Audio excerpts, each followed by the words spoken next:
हर हर महादेव। हिंदू धर्म में कुबेर देवता को धन, समृद्धि, वैभव और खजाने के अधिपति माना गया है।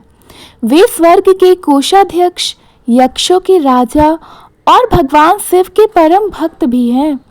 कुबेर देवता की साधना से न केवल भौतिक सुख संपत्ति की प्राप्ति होती है, बल्कि ईश्वर की कृपा भी सदा बनी रहती है। आइए जानते हैं कि कुबेर देवता की उत्पत्ति, साधना का रहस्य और दिव्य कथा। पुराणों के अनुसार कुबेर राक्षस जाति के विश्रवा मुनि और इलाविला के पुत्र थे। उनकी माता दैत्य कुल की थी, परंतु कुबेर तपस्वी स्वभाव के थे। उन्होंने बाल्यकाल से ही भगवान शिव की आराधना आरंभ कर दी थी। वर्षों की कठोर तपस्या के पश्चात भगवान शिव प्रकट हुए और कहे, वत्स कुबेर, तूने तब से मुझे प्रसन्न कर दिया। आज से तू यक्षों का राजा होगा, स्वर्ग का कोषाध्यक्ष और धन संपदा का अधिपति होगा। कुबेर को कैलाश पर्वत के उत्तर में स्थित अलकापुरी का आधिपत्य भी मिल गया। कुबेर देव की नगरी अलकापुरी स्वर्ण, रत्नों, चांदी और हीरे से सुसज्जित थी। यह नगर हिमालय के पास गंधमादन पर्वत पर स्थित है, जहां दिव्य यक्ष गंधर्व वास करते हैं। कुबेर वहां से संपूर्ण ब्रह्मांड की संपत्ति का प्रबंधन करते हैं। कहते हैं कि अलकापुरी में कोई निर्धन नहीं होता, हर प्राणी सुखी, संतुष्ट और कर्तव्य परायण होता है। सच्ची श्रद्धा और सेवा। कुबेर भगवान शिव के परम भक्त थे। वे नियमित शिवलिंग का अभिषेक करते थे। दान का महत्व।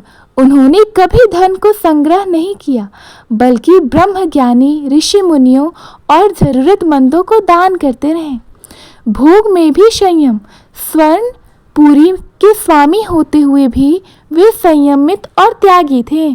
इसलिए कुबेर की साधना का अर्थ केवल धन पाने से नहीं है, बल्कि धन का सदुपयोग, विनम्रता और सेवा भाव से जीना ही असली कुबेर साधना है। कुबेर राक्षस कुल से थे और उनके सौतेले भाई रावण ने तप कर शिव से वरदान प्राप्त किया था। जब रावण की शक्ति बढ़ी तो उसने कुबेर से पुष्पक विमान छीन लिया और अलकापुरी पर भी कब्जा कर लिया। तब कुबेर शिव की शरण में गए। शिव ने उन्हें आशीर्वाद दिया, भक्त कुबेर, तूने कभी अभिमान नहीं किया, तेरा सम्मान सदा बना रहेगा। रावण का अंत समय आने पर तू पुनः सम्मानित होगा। यह कथा हमें सिखाती है कि विनम्रता और भक्ति सदा विजयी दिलाती है।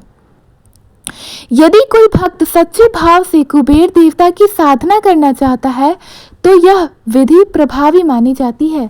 प्रातः स्नान कर उत्तर दिशा की मुख मोड़ कर बैठें। कुबेर यंत्र को स्थापित करें और कुबेर की मूर्ति को रखें। दीपक जलाएं। गाय के घी का दीपक उत्तम होता है और 108 बार जप करें। ओम यक्षाय कुबेराय वैश्वनाय धन धान्य धीपति नमः। हर शुक्रवार को 5 कन्याओं को भोजन कराएं और वस्त्र दान करें। अपने घर या व्यवसाय स्थान पर उत्तर दिशा को साफ सुथरा रखें। यही कुबेर दिशा मानी जाती है। प्राचीन काल में कौशल्या नामक निर्धन स्त्री हर दिन मंदिर जाकर भगवान कुबेर को पुष्प अर्जित करती थी। एक दिन उसने रास्ते में गिरे एक घायल व्यक्ति की सेवा की। वह व्यक्ति असल में यक्ष था, जो कुबेर का दूत था। उसने उसे आशीर्वाद दिया, माँ, तेरी सेवा और निष्काम भक्ति से कुबेर देव प्रसन्न है। आज से तेरा घर समृद्ध होगा, लेकिन तू सेवा और विनम्रता नहीं भूलना। और ऐसा ही हुआ। कौशल्या का घर स्वर्ण से भर गया, लेकिन उसने कभी उसे गर्व नहीं बनने दिया। कुबेर पूजन का लाभ यह होता है कि धन संपत्ति में वृद्धि होती है, व्यापार में प्रगति मिलती है, घर में लक्ष्मी निवास करती हैं, कर्ज से मुक्ति मिलती है, मन को शांति और सद्भाव मिलता है। दीपावली की रात्रि को लक्ष्मी पूजन के साथ कुबेर पूजन करने से विशेष फल प्राप्त होता है। यह माना जाता है कि इस रात्रि कुबेर स्वर्ग से पृथ्वी पर आते हैं और अपने भक्तों को खजाने का आशीर्वाद देते हैं। इस दिन कुबेर मंत्र और यंत्र के साथ चांदी के सिक्के, पीली कौड़ियाँ और कलम गट्टे की माला विशेष मानी जाती है। भगवती लक्ष्मी को धन की देवी माना गया है, जबकि कुबेर को धन का रक्षक। लक्ष्मी धन देती है, परंतु यदि कुबेर का आशीर्वाद ना हो तो वह टिकती नहीं है। इसलिए दोनों का संयुक्त पूजन अत्यंत फलदायी होता है। कुबेर देव की साधना केवल भौतिक धन की प्राप्ति के लिए नहीं होता, बल्कि जीवन में सदाचार, विनम्रता, संयम और सेवा को अपनाने के लिए की जाती है।